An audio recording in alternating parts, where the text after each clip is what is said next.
القسم يا شباب، إلى القسم. قسم قسم قسم. نقسم بالله العلي العظيم، نقسم بالله العلي العظيم، نقسم بالله العلي العظيم أن نحافظ على بلدنا وعلى مدينتنا، وأن لن نتراجع إلا لتحقيق أهداف ثورتنا، وأن نسير على درب شهدائنا، وأن نسير على درب شهدائنا،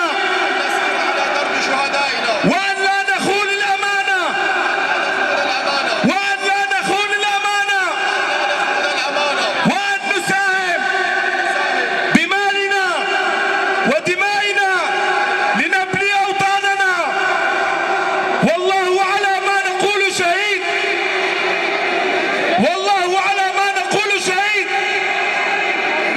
يا الحمص العدياء، يا الحمص العدياء. يا شباب هذا القسم أماني برقبتكم، هذا القسم أقسمناه بأول الثورة، وأن ما راح نتراجع على هاي الثورة حتى ننتصر، والله سبحانه وتعالى نصرنا، وهاي نحن بيناتكم.